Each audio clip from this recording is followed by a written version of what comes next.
خدا کی مرضی کے وحید کی زندگی کم تھی۔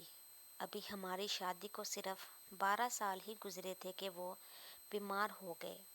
زیادہ محنت کی وجہ سے ان کو ہائی بلڈ پریشر ہوا اور پھر ایک روز اچانک ہی دل کا دورہ پڑنے سے خالق حقیقی سے جا ملے۔ ان کی وفات میرے لیے کڑا امتحان تھی، لیکن اب آزمائش سے گزرنا میری مجبوری تھی۔ بچوں کو پالنا تھا، ان کو میری ضرورت تھی، لہٰذا میں نے گھر نہ چھوڑا بلکہ اپنے گھر میں ہی رہی، کیونکہ یہ میرے شوہر نے بنوایا تھا۔ یہ ہمارا ذاتی مکان تھا۔ 4 بچوں کے ساتھ کہیں اور سما نہیں سکتی تھی، میکے میں اور نہ سسرال میں۔ جیٹھ صاحب نے کہا بھی کہ اکیلی کیوں کر رہو گی، ہمارا بنگلہ کافی بڑا ہے، اس کے اپر پورشن میں آ جاؤ۔ مگر میں نے منع کر دیا کہ بھائی صاحب، اپنے گھر میں بچے زیادہ خوش رہتے ہیں۔ انہوں نے کہا جیسے تمہاری مرضی۔ بہرحال انہوں نے ہر ماہ میرا اور بچوں کا خرچہ باندھ دیا اور پہلی تاریخ کو معقول رقم بھجوانے لگے۔ باقاعدگی سے خرچہ دیتے تھے، جس سے میرے معمول کے اخراجات اسی طرح پورے ہونے لگے جس طرح شوہر کی زندگی میں ہوتے تھے۔ والد صاحب اور کبھی والدہ، کبھی بہن بھائی شروع میں ہر ہفتے، پھر 15 دن اور کبھی 1 ماہ بعد آ کر 1 آدھ دن رہ جاتے تھے، تاکہ مجھ کو بیوگی میں قسم پرسی کا احساس نہ ہو۔ میں بھی بہت سنبھال کر بیوگی کے کٹھن دن گزارنے لگی۔ میری عمر ان دنوں 25 برس بامشکل ہوگی۔ قدرت کی شان کہ جہاں بہت سوں کے قدم ڈگمگا جاتے ہیں، میں نے یہ دن بہت عزت سے گزارے۔ کسی موڑ پر بھی اپنی راہ سے بے راہ نہ ہوئی۔ شادی سے پہلے کسی کو نہ چاہا تھا، اور شادی کے بعد سسرال کی عزت اور شوہر کی ذات ہی میرے لیے سب کچھ تھی۔ شوہر کے علاوہ کسی کے علاوہ سوچنا بھی میرے لیے گناہ تھا۔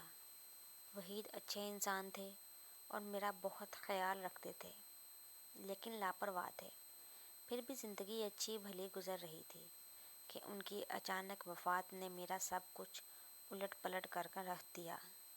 ہمارے گھر کے ساتھ ہی مارکیٹ تھی اور میں اکثر سودا وہاں سے منگواتی تھی۔ ایک روز زبیدہ بیمار تھی تو مجبوراً مجھے گھر سے باہر قدم نکالنا پڑا اور میں ایک قریبی اسٹور پر سودا سلف کے لیے چلی گئی۔ جب میں سودا لے چکی تو اسٹور کے مالک نے بات کی۔ کہنے لگا، فریحہ، کیا مجھے نہیں پہچانتی؟ میں آپ کے والد صاحب کے چچا زاد بھائی راحت کا بیٹا احمر ہوں۔ پہلی بار میں نے نظریں اٹھا کر دیکھا اور پہچان گئی۔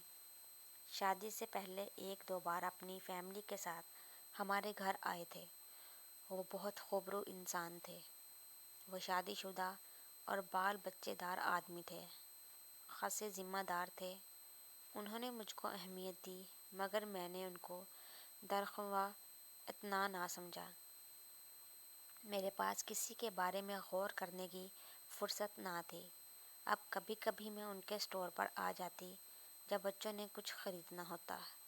مجھ کو احمر کی ایک عادت پسند تھی کہ کبھی کوئی فضول بات منہ سے نہ نکالے۔ وہ خوبصورت اور اسمارٹ تھے، مگر نہایت تہذیب کے دائرے میں رہ کر بات کرتے تھے۔ میرے دل میں احمر کا احترام تھا، اس کے سوا کسی اور قسم کے جذبات نہیں تھے۔ بس ایک اچھے انسان اور رشتہ دار ہونے کے طور پر میں ان کی عزت کرتی تھی۔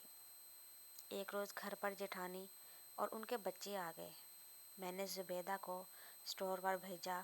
احمد نے تمام سامان بھجوا دیا، مگر بل نہ لیا۔ جب مہمان چلے گئے، میں خود اسٹور پر گئی اور ان کو رقم دینے لگی تو اصرار کے باوجود نہیں لی۔ کہا کہ تمہارے مہمان میرے مہمان ہیں اور آئندہ آپ اسٹور پر خود نہ آیا کریں کہ یہاں ایرے غیرے لوگ ہوتے ہیں، ملازمہ کو بھیجا کریں۔ مجھ کو ان کی یہ بات اچھی لگی۔ میں نے کہا، کسی دن آپ اپنی فیملی کے ساتھ ہمارے یہاں آئیے اور اگر کبھی اسٹور پر کچھ مطلوب ہو تو کہلوا دیجیے گا۔ ملازمہ کے ہمراہ اکثر بچے جاتے تو احمد کا رویہ ان کے ساتھ بے حد دوستانہ ہوتا تھا۔ ایک روز بچوں کے اصرار پر وہ گھر کے دروازے تک آ گئے تو میں نے ان کو ڈرائنگ روم میں بٹھا دیا۔ وہ بچوں کے ساتھ بیٹھے رہے اور میں نے ملازمہ کے ہاتھ چائے وغیرہ بھجوائی۔ وہ کچھ دیر بیٹھ کر چلے گئے۔